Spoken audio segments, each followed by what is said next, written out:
Hello everyone, welcome back to my channel পাপি এপিরিয়েন্স blog. Good morning, কেমন আছেন আপনারা সবাই? আশা করবো সবাই খুব ভালো আছেন, সুস্থ আছেন। চলুন নতুন একটা ভিডিও নিয়ে হাজির হয়ে গেছি। আর আজকের ভিডিওর শুরুতেই আপনাদের খুব প্রিয় ধুতুরা গাছের ফুলের গাছটা কিন্তু পুরোটাই আপনাদেরকে দেখালাম।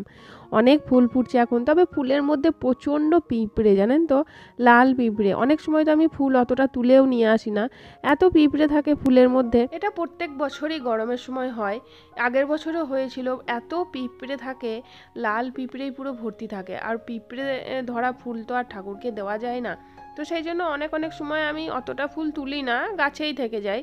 দুই একটা তুলে নিয়ে আসি আর বাকিগুলো গাছেই থেকে যায়। তবে আপনারা দেখতে চেয়েছিলেন বলে দেখালাম গাছটা।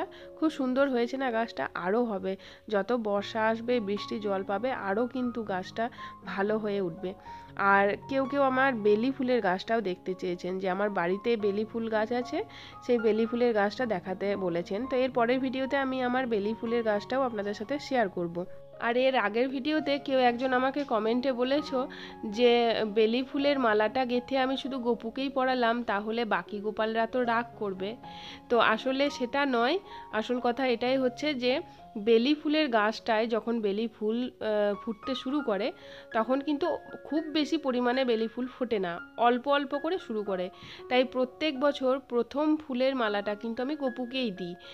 গপুর যতটা মালা দরকার প্রয়োজন, ততটাই ফুল কিন্তু প্রথম ফুলটা ফোটে। এটা কিন্তু আমি প্রত্যেক বছরই লক্ষ্য করেছি, আগের বছরও তাই।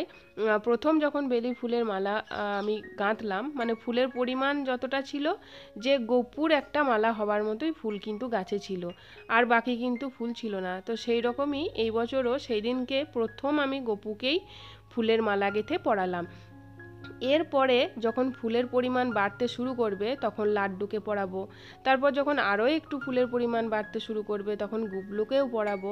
তারপর আস্তে আস্তে আরও ফুলের পরিমাণ বাড়তে শুরু করে, তখন আমি রাধাকৃষ্ণকেও কিন্তু পরাই। তো এইভাবেই কিন্তু ফুল যত পরিমাণে ফোটে, তখন কিন্তু আমার মালার পরিমাণও বেড়ে যায়। তো এইটা নয় যে শুধু গপুকে পরালাম, বাকি লাড্ডু গুবলুকে পরালাম না, সেটা নয়। ফুল থাকলে আমি যত দেরি হোক না কেন পুজো করতে, আমি কিন্তু মালা গাঁথি। আমার পুজো করতে এত দেরি হয়, তারপর মালা গাঁথতে গেলে তো অনেকটাই টাইম লেগে যায়। কিন্তু মনে হয় যে বছরের এই দুটো মাসই তো শুধুমাত্র বেলি ফুলটা ফোটে, একটু দেরি হলে হোক, একটু মালা গেঁথেই ঠাকুরকে পরাই। আর ভালোও লাগে, সকালের টাইমটা আমার ঠাকুর ঘরে কাটাতে বেশ ভালোও লাগে।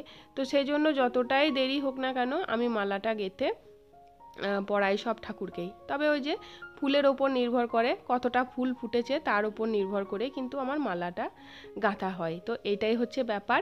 লাড্ডু গুবলুকে মালা পরাবো না তা নয়, শুধুমাত্র ফুলের পরিমাণ যেমন থাকে সেরকম আমি মালা গাঁথি। তবে এর পরের ভিডিওতেও কিন্তু লাড্ডু গুবলুকে কিন্তু মালা পরানোর ভিডিও কিন্তু আছে। আপনারা পরের ভিডিওগুলো একটু লক্ষ্য করুন, তাহলেই কিন্তু সব দেখতে পারবেন। তারপরে কেউ কমেন্ট করেছেন, একজন না, এই কমেন্টটা প্রায় অনেকজনই করেছেন, যে তুমি তো দেখছি আর বাসন দোকানে রাখবেই না, সবই তোমার বাড়িতেই নিয়ে চলে আসবে। আমি যে বাসনের ভিডিওটা শেয়ার করেছি সেই জন্য। তো নতুন বাসন যেগুলো আপনাদের সাথে শেয়ার করলাম, সেই ভিডিওটা দেখেই আপনারা বলেছেন যে তুমি তো দেখছি আর দোকানে কিছুই রাখবে না, সবই বাড়ি নিয়ে চলে আসবে। তো তা নয় ঠিক, তবে আমার ভালো লাগে, পুজোর জিনিস কিনতে আমার সত্যি খুবই ভালো লাগে। পিতলের জিনিস দেখলে মানে আমার একটা, মানে কি বলবো, মনে হয় সব নিয়েই বাড়ি চলে যায়। অতটা প্রয়োজন হয় না, কিন্তু তবু মনে হয় এটা নিয়ে ওটা নিয়ে। যাই হোক, চলুন একটা কমেন্ট পড়ে নিই। রিয়া বলে একজন আমাকে জিজ্ঞাসা করছেন, আমার সিংহাসনে গোপাল সোনাদের বিগ্রহ, রাধাকৃষ্ণ, মা লক্ষ্মী, শিব আর মা দুর্গা এবং আমার গুরুদেবের চিত্রপট আছে, আমি কি সবাইকে একটা থালাতেই ভোগ নিবেদন করতে পারি? এতদিন আলাদা আলাদা থালাতেই দিয়ে এসেছি, কিন্তু কেউ বলছে একটাতে বা ম্যাক্সিমাম দুটোতে দিতে হয়। প্লিজ একটু বলে দিও কি করব। তো দেখুন, আমি কি বলবো, আমি এখনই আপনাকে কোনো মতামত যদি দিই, তো সেই আমার মতামতটা নিয়ে বহুজনের বহু রকমের কমেন্ট আসবে, একজন এক এক রকমের কথা তখন আমাকে বলবে যে এটা নয় ওটা, এটা নয় ওটা। তো সে যাই হোক, বাড়ির বড়দেরকে জিজ্ঞাসা করবেন। আমি যেমন বাড়ির বড়দেরকে জিজ্ঞাসা করে সব কাজ করি, সেরকম বাড়ির বড়দেরকে জিজ্ঞাসা করবেন, দেখবেন বলে দেবে। আর আমার মতামত যদি নিতে চান, তাহলে আমি কি করি সেটা আপনাদেরকে আমি বলি। আমি যেমন, আমার ঘরে তো অনেক ঠাকুর আছেন, প্রত্যেকটা ঠাকুরকে কিন্তু আলাদা আলাদা করে ভোগ নিবেদন করা যায় না, তাহলে কিন্তু অনেক ভোগ নিবেদন করতে হয়। কারণ একটা চিত্রপটে অনেক ঠাকুরের কিন্তু ছবি থাকে, তো সেইভাবে কিন্তু কোনো বাড়িতেই কিন্তু প্রত্যেকটা ঠাকুরকে কিন্তু আলাদা আলাদাভাবে ভোগ নিবেদন কেউই করে না। আমি যেমন করি, গোপালদের জন্য আলাদা ভোগ নিবেদন করি, সব গোপালকে একটা প্লেটেই দিই। আর একটা তুলসী পাতা দিয়ে ভোগ নিবেদন করি, সেটা আমি সব ঠাকুরকে আহ্বান করে একটা প্লেটে তুলসী পাতা দিয়ে করি, আর একটা প্লেটে আমি তুলসী পাতা ছাড়া সব ঠাকুরকে আহ্বান করে কিন্তু আমি ভোগটা নিবেদন করি। এর বাইরে কিন্তু আমি আর কোনো প্লেট বাড়াই না, কারণ ওই যে বললাম আলাদা আলাদা করে যদি দিতে যাই তাহলে কিন্তু অনেক লাগে। তো সেই জন্য আমি এইভাবেই কিন্তু ভোগ নিবেদন করি, কারণ সব ঠাকুর তো তুলসী পাতা গ্রহণ করেন না, সেই জন্য তুলসী পাতা ছাড়া একটা প্লেট, আর তুলসী পাতা দিয়ে একটা প্লেট, আর গোপালদের জন্য আলাদা। এইভাবেই কিন্তু আমি আমার বাড়িতে ভোগ নিবেদন করি।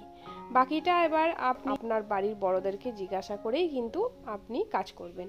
তো যাই হোক, এই ছিল আজকের ভিডিও। কেমন লাগলো ভিডিওটা অবশ্যই বলবেন। যদি কিছু ভালো লেগে থাকে তাহলে প্লিজ লাইক, কমেন্ট, শেয়ার করতে ভুলবেন না। চ্যানেলটিকে অবশ্যই সাবস্ক্রাইব করবেন। চলুন তাহলে আজকের মতো আসি, আবার দেখা হচ্ছে পরের ভিডিওতে। ততক্ষণের জন্য টাটা।